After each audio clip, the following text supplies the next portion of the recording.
계속 하겠습니다. 그래서 이제 베트남은 조금 더 보면요, 기후는 건기가 우기가 굉장히 선명하게 구별됩니다. 그래서 이제 남부는 몬순이고요. 몬순은 이제 비가 많이 내린 걸 이제 몬순이라 하지 않습니까? 그 다음에 북부는 아열대 기후, 사계절이 있습니다. 근데 이제 북부는 아열대지만 굉장히 이제 휴미드, 습도가 높습니다. 습도가. 그래서 이제 오히려 남부보다는 북부가 더 좀 생활하기가 그렇게 좋지 않다는 얘기가 있습니다. 그래서 이제 그런 부분들이 있고요. 남부는 열대 몬순이기 때문에 아까 이야기한 이제 시에스타 같은 거. 하루 중에 아마 한두 시간 한 시간 정도 확 그냥 내려앉죠. 완전히 그냥 장대 같은 비들이 굵게 그냥 내려앉는 이제 그런 내리는 그런 이제 현상들을 보이고 있습니다. 그거는 우리가 이제 염두해야 되고죠. 그러니까 여름에는 다습합니다. 그리고 온도도 높고요. 겨울은 춥고 또 이제 그렇죠. 그래서 이제 이런 부분들이 좀 있습니다. 무엇보다 습도가 높습니다. 습도가 높아서 이제 겨울하고 봄에도 습도가 높아서 그래서 그게 이제 습도가 높으면 사람들이 조금 생활하기가 조금 불편하지 않습니까? 그런 부분들이 좀 있다는 거죠. 그 다음에 이제 연도별 강수량의 차이가 굉장히 심합니다. 그래서 보통 이제 5월과 10월에 이제 집중적으로 강우가 내리는 그런 경향이 있다고 합니다. 그래서 이제 그런 부분들이 있죠. 그래서 그런 거는 우리가 이제 좀 그렇죠. 그다음 정치적인 면을 한번 볼까요? 공산당이 실제 권력을 갖고 있습니다. 공산당이 국가조직위원 형태인데 공산당하고 정부 이렇게 돼 있습니다. 당은 유일하게 공산당이고 이제 정부 조직, 그죠? 그래서 이제 공산당이 실질적인 이제 조직을 가지고 있다, 그죠? 그다음에 이제 당의 정책을 이제 법률로 구체화시켜 가지고 그게 이제 결국 법률이 되고 이제 이렇게 하는 거죠. 그러니까 우리는 이제 당의 정책이 있으면 그걸 가지고 한국 같은 경우는 이제 또 조율을 하고 압력단체들이 오고 막 이렇게 하지 않습니까? 근데 여기는 이제 당의 정책을 바로 이제 법률로 구체화시켜서 그렇게 한다. 그래서 이제 그런 형태가 돼 있다. 공산당은 이제 69년에 호치민이 사망하고 난 다음부터는 뚜렷한 이제 인물이 나타나지 못했어요. 어떤 카리스마적이고 어떤 그거를 딱 이렇게 리더십을 가진 인물이 나타내지 못해가지고 그 이후부터는 이제 공산당이 집단 지도 체제를 형성하고 있다라고 보시면 되겠습니다. 그게 좀 그렇네요. 죄송합니다. 그래서 베트남 공산당이 당원이 한 360만 정도 이상이 된다고 하는데요. 유일한 합법 정당입니다. 베트남에서는 유일하게 합법한 정당이고요. 이 정당이 추구하는 것이 뭐냐면 사회주의 공화국입니다. 그래서 사회주의 공화국이라는 것이 마르크스, 레닌주의하고 그다음에 호치민 사상으로 무장한 사회주의를 만든다 이런 거죠, 그죠? 그걸 이제 목적으로 하고 있다라는 것을 강령으로 하고 있습니다. 정부는 아까 이제 정당은 공산당이고요. 정부는 이제 수상, 부수상, 장관 이런 형식으로 되어 있습니다. 수상, 부수상, 장관 이런 형식으로 구성이 되어 있습니다. 그렇죠? 그 다음에 이제 사법부 보면요. 최고인민법원이 있고 최고인민검찰원이라고 있습니다. 최고인민법원하고 최고인민검찰원이라고 되어 있습니다. 그죠? 그래서 이제 여기서 헌법 해석권이 없습니다. 그래서 이제 헌법 해석권이 우리는 이제 헌법재판소에서 헌법 해석하지 않습니까? 그래서 헌법 해석권이 없어가지고 국회하고 정부에 대한 견제 기능이 거의 약하죠. 그죠? 약하기 때문에. 국회는 이제 단일한 이제 국회고, 그 공산당원들이 국회를 장악하고 있고, 이제 정부도 이제 공산당에 의해서 이제 어느 정도 통제가 되고 있고, 뭐 이런 거죠. 그 어느 정도가 아니라 거의 지침을 받는 이제 그런 형태로 되어 있다는 거죠. 그래서 이제 주된 목적이 사회주의의 제도와 이제 인민의 이제 주권 보호를 임무로 한다. 이렇게 이제 강령이 되어 있습니다. 그다음 경제적인 부분에 있어서는요. 우리가 이제 경제 부분 보면요. GDP가 계속적으로 증가하고 있죠. 그죠? 우리가 이제 2005년에 비해서 2010년에 보면은 그 5년 사이에 GDP가 거의 이제 더블로 증가되고 있고, 1인당 GDP도 마찬가지죠. 되고 있고, 이제, 그 다음에 이제 경제 성장률도 보면은, 이제 지금은 조금 정체가 되어 있지만, 그래도 꾸준하게 그 5% 이상을 평균 5%, 뭐 6% 이상을 갖다가 경제 성장을 하고 있습니다. 그죠? 근데 이제 재정 수지는 이제 어느 정도 재정 지출은 GDP에 대한 재정 지출은 이제 재정 수지는 줄어들고 있고요. 소비자 물가 상승률도 이제 증가되고 있습니다. 근데 소비자 물가 상승률이 증가된다는 이야기는 그만큼 이제 뭐냐면 어떤 수요가 있다는 거죠. 수요가 있고 그다음에 이제 우리가 그 어떤 양적 완화적으로 돈이 많이 풀려 있다는 이야기죠. 그만큼 이제 외부의 투자도 많고 이제 국가 경기 부양을 위해서 돈을 많이 풀어 있다는 거죠. 그렇죠? 그런 이제 의미를 볼 수가 있겠습니다. 그다음 경상수지인데요.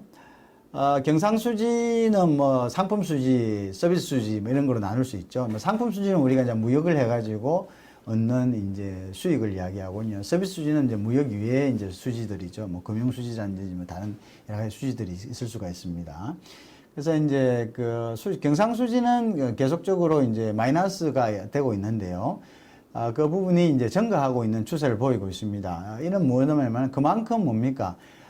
많이 그 국민들이 그 상품들을 많이 소비하고 있다는 거죠. 많이 수입을 해서 수출보다 많이 쓰고 있다는 거죠. 그런 이제 현상을 나타내서 그만큼 이제 그게 이제 이렇게 시장이 형성이 되어 있다는 이야기죠. 수출도 꾸준하게 이제 늘고 있는 반면에 이제 수입도 그 못지않게 이제 증가하고 있다라고 이제 보시면 되겠습니다. 그 다음에 이제 외환보유고도 꾸준히 이제, 왜냐면 이제 외국 기업들이 많이 이제 투자를 하죠. 그 부분에, 그죠? 외국 기업들이 많이 투자를 하니까 외환보유고도 이제 꾸준히 증가하고 있는 이런 이제 실정에 있습니다. 외채 잔액도 이제 좀 이제 투자를 하고 또 돈을 빌려오고 차관을 들여오고 하니까 이제 외채 잔액도 이제 증가를 합니다. 그 다음에 단기 외채도 그렇고요. 단기 외채가 이제 조금씩 증가하다가 2009년을 기점으로 조금씩 낮아지고 있습니다. 그럼 단기 외채는 사실은 조금 기업이든 국가든 단기 외채가 많으면은 그게 조금 위험성이 있을 수가 있겠죠. 그죠? 그렇지만 이제 외환 보유고가 많으면은 그것으로서 이제 또 그거를 이제 커버할 수 있기 때문에 이제 그 부분이 이제 상쇄되는 부분이 있다고 보게 되겠습니다. 그죠? GDP 대비해서 그 총 외채액은요, 31.9%, 한 30% 정도니까 그 양호하다고 볼 수가 있겠습니다. 그 다음에 아까도 말씀드렸지만은, 주요 수출품으로는 원유도 있고, 신발류, 수산물 많이 나오죠. 그쪽에 이제 해안가를 거의 접하고 있지 않습니까? 북쪽과 남쪽, 남쪽과 이제 동쪽으로는, 그죠? 그 다음에 쌀은 자기들 그거, 이제 커피, 베트남 커피. 그 다음에 이제 목재 나무가 이제 아열대기가 나무가 많겠죠. 그 다음에 이제 전기 제품들, 그 전자제품들에 대한 투자가 많죠. 그래서 일본 기업이나 이런 데서. 그래서 거기에서 이제 생산되는 것들은 결국 그쪽의 수출로 잡히니까요. 그래서 이제 그렇다. 수입품은 이제 기계 플란트가 이제 하고요. 이제 유류 제품들요. 그 다음에 의류, 원단 가져가서 이제 가공해야 되니까, 그죠? 철강 제품들은 필요하죠. 그게 이제 그 건설하고 이제 여러 가지 이제 그 인프라라든지 이런 걸 형성하기 위해서는 철강이 많이 필요할 겁니다. 그죠? 컴퓨터라든지 플라스틱 같은 거요. 이것도 이제 많이 수입을 해가고, 자동차 부품들, 이제 중고 자동차들이 이렇게 하니까 자동차 부품들, 그런 것들을 이제 많이 수입을 해가고 있습니다. 그 다음에 주요 수출국을 보면요. 미국, 중국 비중 크죠. 일본도 크고, 한국 크고, 독일 큽니다. 이거는 뭐, GDP 순서대로 이렇게 되어 있어요. 그 다음에 주변국이 이제 말레이시아, 싱가포르, 캄보디아 남쪽에 있죠. 그 다음에 영국하고 호주 순입니다. 영국하고 호주는 이제 아시다시피 이제 당시에 우리가 당시에 월남전에 참전했던 주요 이유도 어떤 경제적인 문제였죠. 그죠? 경제적인 문제고, 이제 경제적인 헤게모니도 가질 수가 있는 거죠. 그쪽에. 그래서 이제 가면 아무래도 우리가 먼저 우선권을 갖겠죠. 영국이나 호주도 마찬가지로 당시 참전했기 때문에 그러한 헤게모니를 아직도 가지고 있습니다. 그때 깔아놓은 이제 여러 가지 이제 인프라들이랑 여러 가지 네트워크들이 이제 지금 이제 이렇게 이제 연결돼서 비즈니스로 계속 연결이 되고 있겠죠. 그래서 이제 이런 데들로 수출을 하고 있는 거죠. 수입국도 마찬가지입니다. 그죠? 그 다음 중국, 한국, 일본은 빼놓을 수 없는 부분이고요. 그 다음에 싱가포르, 태국, 미국, 말레이시아. 그죠?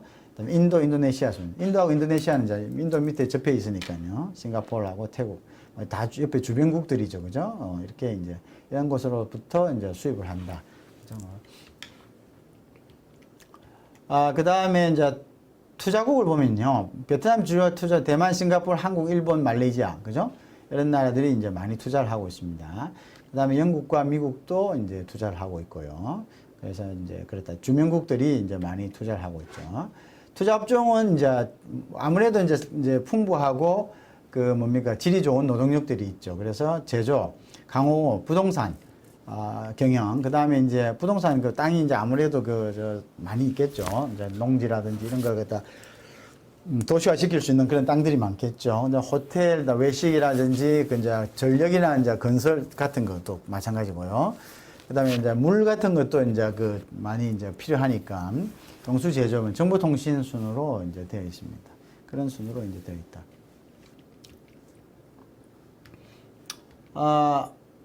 이제 한국과 국교 수립은 1992년이고, 전략적 동반관계가 2009년에 이제 수립이 되었습니다. 전략적 동반관계가 이제 우리가 국교 수립은 92년에 됐는데요. 이거 국교 수립 바로 못 됐죠. 그냥 그 월남전 때 우리가 사실은 베트남과 참 그 쓰라린 기억들이 있죠. 그 다음에 이제 그 전략적 동반자 관계는 2009년도에 이제 우리가 같이 형성을 했습니다. 그 다음에 우리나라 안에요. 그 체류한 그 베트남이 한 8만 5천 명 됩니다. 우리가 베트남에 이제 한 8만 5천 명 정도 됩니다. 우리가 베트남에 체류한 사람이 한 8만 5천 명 되고요. 그 비슷한 숫자가 이제 우리나라에 또 이제 되어 있죠. 그래서 우리나라에 근데 그 중에 이제 한 베트남 신부, 베트남에서 시집 온 분들이 그 국내에 많습니다. 그죠? 한 뭐 5만 명 이상이 되는 걸로 이제 그렇게 알고 있는데요. 요 부분은 왜 그러냐 하면은, 문화적인 그 원인 때문에 그렇습니다. 베트남하고 우리는 내가 그 1편에서도 말씀을 드렸다시피 굉장히 지금 그 유사성이 큽니다. 문화적인 유사성, 문화적인 동질감이 큽니다. 그 이유는 뭐냐면 오랜 세월 중국과 그 관계를 맺어왔기 때문에요. 우리가 지금 요즘 보면 베트남어를 쓰지 않습니까? 이 베트남어를 쓴 지는 얼마 되지 않습니다. 그럼 그 전에 뭘 썼나? 다 한자를 썼습니다. 여러분들 그런 부분에 대해서 잘 모르시죠? 베트남어를 쓴 거는 이제 프랑스가 식민지 하면서, 그러니까 베트남어를 만든 거죠. 베트남어를 이제 장려한 거죠. 그 전에는 전부 이제 그 중국 문화권이었습니다. 그래서 중국, 도교, 특히, 그 다음에 뭐, 그런 것들 있지 않습니까? 그런 것들이 이제 유교 같은 거, 그런 것들입니다. 예, 그래서 이제 됐다. 그 다음에 이제 우리하고 똑같이요. 중국이 이제 문을 숭상하지 않습니까? 그래서 베트남인들도 굉장히 이제 문을 숭상합니다. 그래서 그 사람들이 학력에 대한 이제 그런 어떤 리스펙트가 있고요. 존중이 있고요. 그 다음에 그래서 또 교육열도 우리처럼 굉장히 높습니다. 네, 그런 점은 굉장히 비슷하죠. 그런 점뿐만 아니라 제가 뒤에 말씀을 드리는데 우리가 유사한 것이 굉장히 많습니다. 그런데 이제 그 이후에 이제 이게 공산화되고 난 이제 사회주의가 되고 난 다음 그 기간은 굉장히 베트남 역사를 볼 때는 굉장히 짧은 기간이죠. 그 유관 세월을 중국과 접경하면서 중국의 어떤 영향을 받으면서 중국의 한 부속국으로 내지는 한 지역으로서 통치당하면서 있다가 이제 근대에 와서 사회주의 된 것은 이제 얼마 되지 사실은 않습니다. 그래서 이제 우리가 굉장히 동질적인 그 이야기는 뭡니까? 우리가 굉장히 쉽게 접근할 수 있고 우리가 이제 우리 투자하는 우리 입장에서도 우리가 협력하는 우리 입장에서도 우리가 굉장히 편안할 수 있다. 그런 점들이 있겠죠. 우리나라에 베트남 신분들이 많은 이유도 그 사람들이 우리나라에 쉽게 적응할 수 있기 때문에 왜 문화가 비슷합니다. 그래서 이제 쉽게 적응할 수 있고요. 무엇보다도 이제 여기서 좀 말하면 베트남들의 그 사람들은 장유유수의 어떤 그러니까 아래 사람과 위 사람에 대한 어떤 예의가 굉장히 깔끔합니다. 엄격하고요. 그래서 특히 부모에 대한 이제 경로 사상은 굉장하고요. 그 다음에 이제 친척간이나 어떤 서열에 대한 어떤 엄격한, 그 다음에 사회에서도 마찬가지입니다.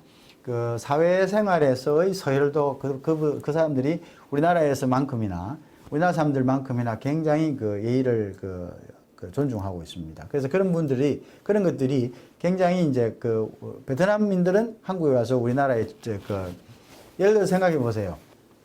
베트남 그 신부들이 우리나라 와서 이제 보통 농촌이나 이런 데 가서 시부모님들 모신다는데 우리 그 TV 같은 거 보면은 막 정말 참 그 아기자기하고 다정다감하게 하잖아요. 근데 우리 보면 저거 각색했나 저거 어떻게 좀 그 연출했나 이렇게 생각할 정도로. 근데 사실은 그분들의 어떤 문화입니다. 그분들은 특히 베트남인들은 특히 그 자기 부모들에 대한 그 존경심과 복종심이 굉장히 강합니다. 그리고 이제 자기 형제들에 대해서도 서열이 굉장히 엄격하고요. 친척들도 마찬가지고 사회 상사와 그다음에 부하들의 관계도 굉장히 이제 그 서열이 굉장히 엄합니다. 물론 이제 그게 지금은 이제 그 베트남 세대들에게 우리도 마찬가지죠. 우리도 지금 그러한 서열이라든지 이런 부분들, 예절에 대한 부분들은 많이 희석이 되고 있지만, 베트남도 마찬가지지만 그래도 근본적으로 이제 그런 전통들과 이제 그러한 이제 그 문화들이 남아 있는 거죠. 그게 중요한 이야기죠. 그죠? 자, 그 다음에 다시 좀 보면요. 그 다음에 우리와 맺은 이제 협정은 경제기술협정, 무역, 투자보장, 항공협정은 93년도에 뭐죠. 투자보장협정이라는 건 뭔지 아시죠?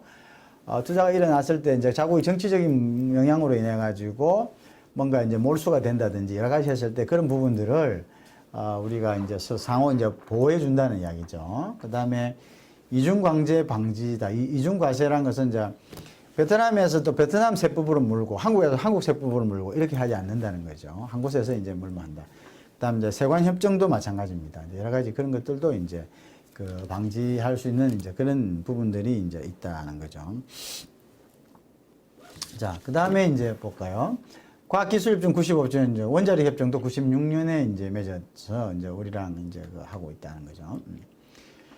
그 다음에 봅시다. 그 다음 정치 부분은 조금 더 보고요. 요 부분은 이제, 요 부분 아까 그 부분이고, 같은 것은. 한 가지 더 있습니다. 우리가 상권 분립이 돼 있잖아요. 민주국가, 민주주의 시스템에서는 사법입법 행정이 상권 분리돼서 서로 견제입니다. 상권 분립의 주된 원인은 견제죠.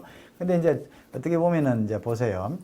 우리가 견제를 하지만 이제 임명권자가 소위 얘기해서 이제 사법부의 수장을 임명할 때 이제 그 동의를 한다든지 아니면은 헌법재판소라든지 대법원의 구성원들을 인정할 때 대통령이 이제 레코멘드를 한다든지 임명 3명을 지명한다든지 이렇게 좀 조금 사실은 100%의 견제는 아니죠. 100%의 어떤 견제 시스템은 아니고 어떻게 보면 이제 사법부가 조금 우월한 위치에 있다는 것은 맞습니다. 그죠? 대통령이.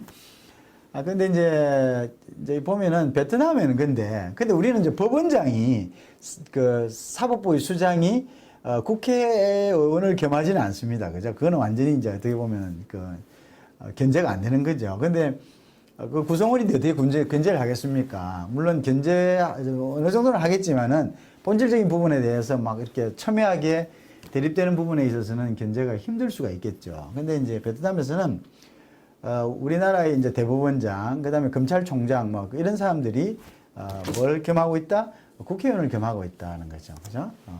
그래서 이제, 결국은 이제 뭐냐. 이게 그 안에서 하나된 이제 이념으로 간다는 거죠. 하나된. 조율이 어긋나지 못하도록 서로가 이제 그 하나로 이제 뭉쳐서 간다는 그런 개념이겠죠. 그죠? 서로 막 이렇게 분쟁이라든지 견쟁으로 인한 이제 어떤 그 이탈이라든지 아니면 분란이라든지 분열이 없이 가겠다는 거죠. 그래서 이제 주된 임무가 사회주의 제도와 인민의 주권을 보호한다는 것을 이제 모토로 하고 있습니다. 자, 말씀드렸죠. 공산당은 이제 유일하고 합법기관이고 마르크스 레닌주의하고 호치민 사상을 근간으로 사회주의 공화국을 건설한다. 그죠? 그래서 이제 공산당 자체는 호치민이 사망한 이후에는 뚜렷한 인물이 나오지 않아서 집단 지도 체제를 가고 있고요. 그다음에 중앙 집권주의를 이제 행하고 있다. 민주적 중앙 집권주의다 이거죠. 그래서 이제 그런 근간은 이제 사회주의 제도입니다. 사회주의 제도지만 이제 민주적으로 하고 있다. 자, 그다음 정부는요. 그러니까 정부는 하여튼 베트남에서 뭐라고? 최고 행정기관이다. 이런 이야기죠. 최고 행정이 정부다. 수상 부수장으로 이루어졌다는 것을 앞전 시간에서 우리가 이야기를 했습니다. 자, 한국과의 관계도 이제 조금 전에 다시 한번 했죠. 자, 우리나라 이제 수출품 한번 볼까요? 수출품은 우리나라가 주된 게 이제 철광석 우리가 수출합니다. 석유 제품 하죠, 그죠? 그 다음에 이제 우리 이제 셀폰들 있죠, 이제 무선 통신기기 이제가 주로 하죠, 그죠?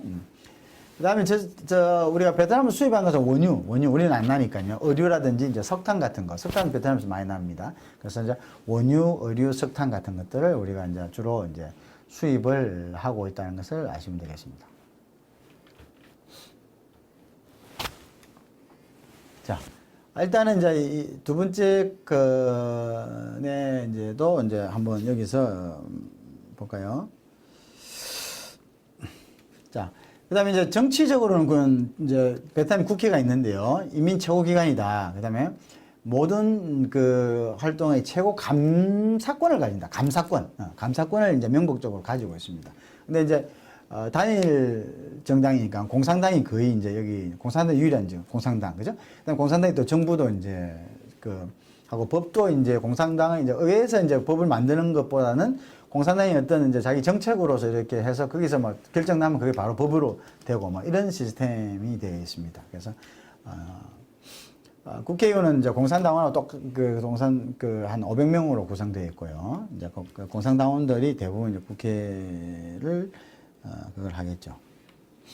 자, 그 다음에 조금 쉬다가 이제 역사 문화 그 부분을 이제 계속하도록 하겠습니다. 감사합니다.